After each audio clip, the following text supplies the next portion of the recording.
Voltamos com o Alerj Debate, hoje discutindo a respeito de um programa de reencontro que une as famílias que foram separadas por pessoas que tinham hanseníase e agora podem ser reencontradas através de um exame de DNA. Arthur Custódio, a gente falava aqui a respeito dessas pessoas. Esse programa foi inspirado num outro programa que existia na Argentina, que eu estava pesquisando aqui, de pessoas que foram separadas durante a ditadura militar. Foi inspirado mesmo nesse programa? Foi sim.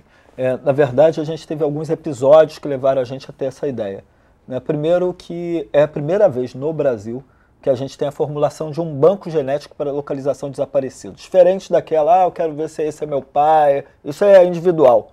Mas um banco genético para localização é a primeira vez. A gente teve bancos genéticos no pós-guerra para localizar desaparecidos da guerra, Japão, etc. E tivemos o banco das mães da Praça 13 de Maio, né? Da Praça de Maio. E elas, na verdade, elas partiram da tese que os netos delas, os filhos dos desaparecidos, poderiam estar vivos. E aí elas coletaram o material genético delas para comparar e começaram a divulgar na imprensa que aquela pessoa que achava que era filho de criação, que não era filho legítimo, que tinha uma família militar que estava numa idade aproximada, poderiam se apresentar espontaneamente para comparar. A Argentina tem um outro diferencial, que lá a legislação permite, por exemplo, que se eu cismar que eu sou filho da deputada, posso ir lá arrancar um fio de cabelo para tentar fazer o exame. O Brasil não. O Brasil a gente precisa da autorização de todos os envolvidos. Arthur, uma pessoa na rua, por exemplo, eu acho que eu sou filha de uma hanseniana, né? Tenho isso na cabeça, vamos supor, né? E aí gostaria de fazer esse exame. Aonde que eu procuro? Porque ela falou que era no Rio Grande do Sul. E, enfim, aqui no Rio, aonde que eu faço isso? Como é que a gente pode contribuir? Isso vai ser bastante complexo, é diferente da história de lá, né? Bom, primeiro, a gente estima que sejam 40 mil pessoas que foram tiradas dos pais desde a época de Getúlio Vargas até a década de 80, o finalzinho da década de 80. Bom, e aí? E daí é que sim, a gente parte do princípio de que alguém diz assim, olha, eu tive um irmão que eu nunca mais vi. Ou eu tive um irmão lá no orfanato, no preventório, que era o nome, e a irmã disse que a criança morreu, mas não tem atestado de óbito e não tem corpo. Aí a gente tem uma ideia de que essa criança possa ter sido uma criança que foi dada para adoção. A gente começa então a trabalhar numa localização de homônimos e de datas próximas com homônimos daquela pessoa e vamos atrás da história de cada um. É muito trabalhoso mesmo. E aí, a partir daí, a gente pede para a pessoa se ela está interessada em fazer um exame de comparação genética com aquele banco de dados. Antes disso, a gente conseguiu já localizar alguns casos por esse rastreamento de homônimos. E aí as histórias eram compatíveis e as pessoas foram... O caso da Maria Tereza, ela era tida como morta pela mãe, pela irmã. Então não quer dizer que a população é que toma a iniciativa de procurar, não é? A gente pode um rastreamento que é feito, né? É o contrário, né? É o contrário. Nesse momento a gente está fazendo o rastreamento, mas não impede que o caso da Maria Tereza foi isso. Ela, depois de anos adotada, ela tomou a iniciativa de ir atrás da sua história e descobriu que tinha 2 irmãs. E aí foi mais fácil, é o inverso, né? Foi mais fácil localizar. Agora, tivemos um caso em Belo Horizonte, que a diretora da creche, que era um antigo local de separação de filhos, percebeu que tinham 2 irmãs muito parecidas, 2 trabalhadoras de lá, da creche, que eram do tempo da segregação, que continuaram institucionalizadas lá, né? E que eram muito parecidas. Aí pediram para fazer um exame genético antes do lançamento do banco. E aí foram fazer e descobriram que eram irmãs, uma com 50 anos, outra com 40. Então passaram a vida inteira, uma do lado da outra, sem saber que eram irmãs. Então a gente tem esses processos que mostram que esse pode ser um caminho. Pode ser que a gente descubra muitos, pode ser que a gente descubra 4 ou 5, mas eu acho que qualquer esforço para descobrir e reintegrar, mesmo que sejam 4 ou 5 no país inteiro, vai ter valido a pena. E como que as pessoas fazem para entrar em contato, para procurar?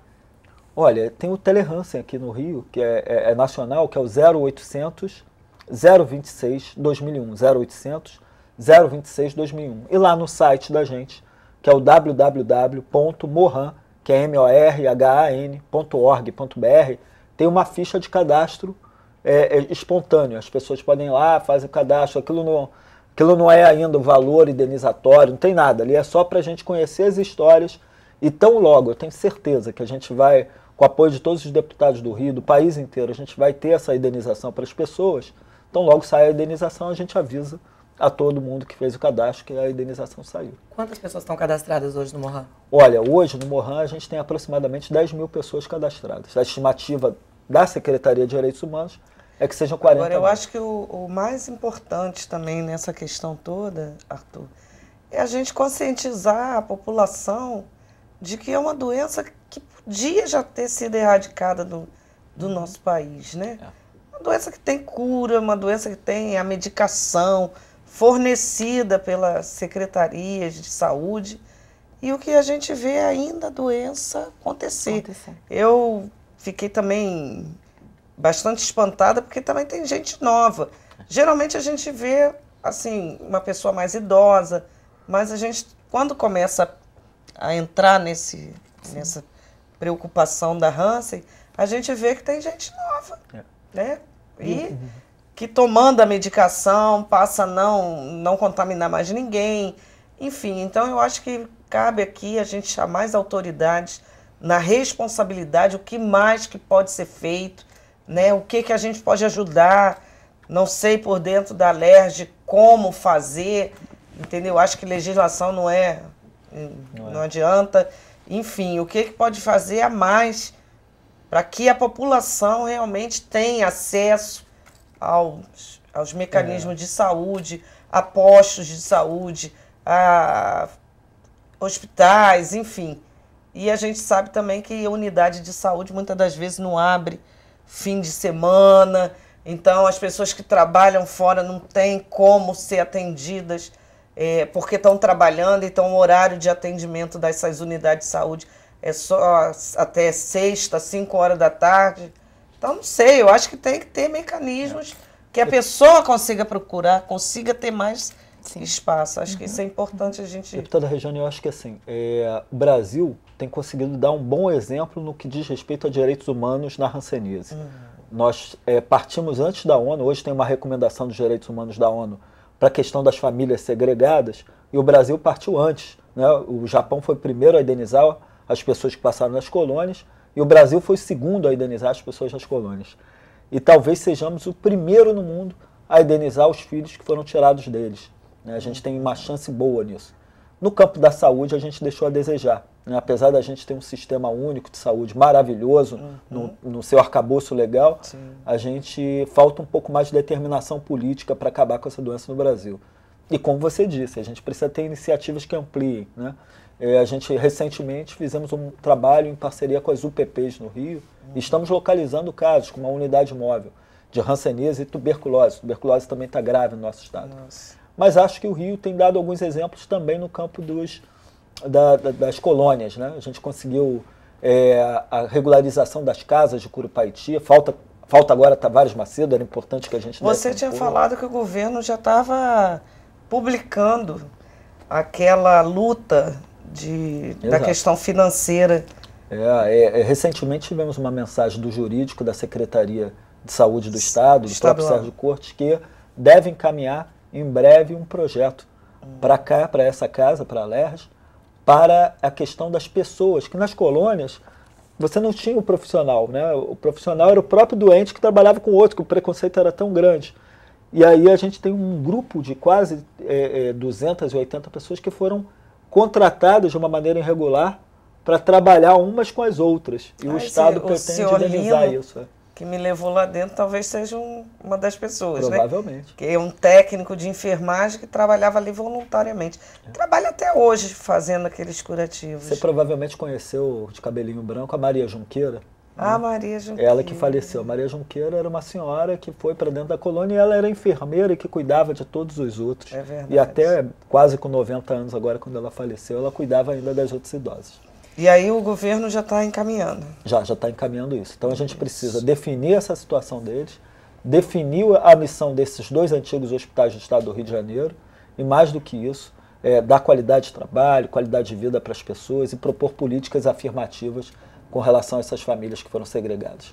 Essa indenização vai ser com isso que você falou para dar emprego ou vai ser em dinheiro quando sair? Olha, o que foi tanto feito pelo Sindusprev, negociado com a Secretaria de Saúde, com o próprio Sérgio Cortes, é uma indenização que vai reconhecer 10 anos trabalhistas das pessoas e vai ver quem é que tem condições ou não, vão receber uma indenização fixa e aquelas que não têm mais condições, elas vão receber uma pensão vitalícia. Além da fixa, uma pensão vitalícia. Outras vão receber apenas que tenham outros benefícios, vão receber só a indenização de 10 anos.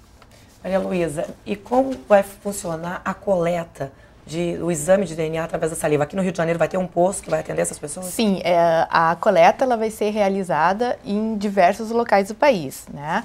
A realização do exame depois é que vai ser realizado em Porto Alegre, mas a coleta vai ser o mais difundida possível, né, aonde as pessoas estão, para que não precise viajar, né, muito distante para isso. Porque a ideia é incluir todas as pessoas que necessitem desse tipo de apoio, de coleta. Mas o local em si entra em contato isso é sempre lá com o Mohan, que vai organizar os locais e possíveis datas de coleta, né? Então, realmente, o contato inicial é através do site do Mohan, daquele cadastro, que ali é que vai ser organizado as coletas e os locais e datas, né? Então, na verdade, o nosso grupo, nosso laboratório lá em Porto Alegre, ele não vai fazer nenhuma coleta diretamente. Todas elas vão ser feitas através do Mohan ou da Secretaria de Direitos Humanos, né?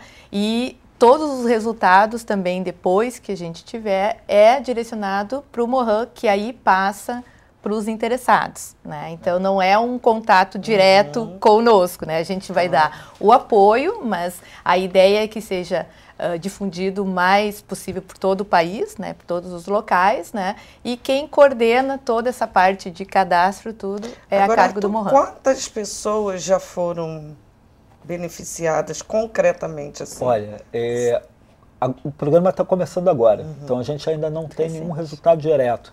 A única coleta, a gente fez uma coleta muito breve lá em Três Corações, em Minas Gerais, e fizemos uma coleta recente lá também no Rio Grande do Sul, com uma ida do Ney Mato Grosso lá. A ideia é isso, a gente vai fazer um grupo de pessoas, aqui no Rio de Janeiro é uma demanda pequena, a gente acha que Minas e Goiás, Ceará, tem muitas histórias. Então a gente reúne todas as pessoas para poder ser economicamente viável também. Tá ok. Eu quero agradecer a participação de vocês e desejar sucesso aí no programa, que as famílias possam encontrar aí seus filhos, seus netos, né? Se você também gostou deste programa, você pode revê-lo através do site www.tvalerj.tv. TV Alerj, o canal do povo fluminense. Obrigada por nos receber aí na sua casa e até o nosso próximo encontro.